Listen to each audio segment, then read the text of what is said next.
Today, President Biden is set to sign an executive order aimed at leveraging federal resources to expand access to voting.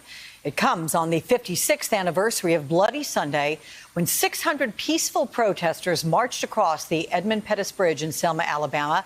They were led by the late Congressman John Lewis, urging for the passage of the Voting Rights Act before being met with violence from white police officers.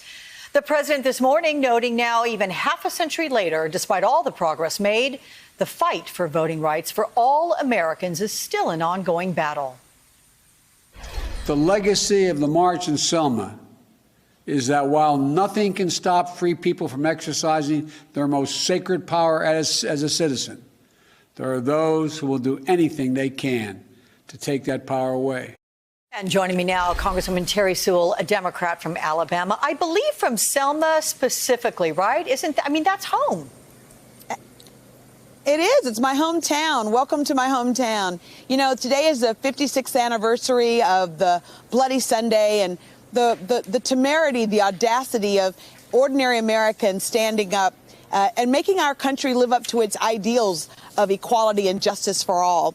It's been a bittersweet day for me. It is the first time in my lifetime that John Lewis has not been here on this day. You know, John and those foot soldiers would come back year after year after year. I'm not only in my hometown of Selma, but I'm also a lifelong member of the historic Brown Chapel AME Church here in Selma, which is where the marchers gathered before they left from Selma to Montgomery. So as a little child singing in the choir, I would see C.T. Vivian, Joseph Laurie, John Lewis, Coretta Scott King, and now one by one they're all disappearing. But I think it's really important upon us who are beneficiaries, direct beneficiaries of the movement, to pick up their baton and carry it on. Look, they are disappearing, but as you said, there's you, and you are definitely perpetuating this fight, this struggle.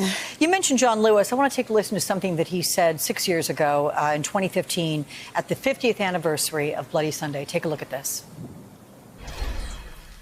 People often ask me, why do you come back? What purpose does it serve? We come to Selma to be renewed. We come to be inspired. We come to be reminded that we must do the work that justice and equality calls us to do. If he were here today, what do you think his message would be? I think his message would be the same message, that we must never give up. We must never give in. We must keep our eyes on the prize. You know, I never thought that the cause for which John Lewis and Hosea Williams bludgeoned on a bridge, as John would say, he shed a little blood on the bridge in Selma for the equal right to vote. But I never thought that I would, 56 years later, be the member of Congress representing Selma, Alabama.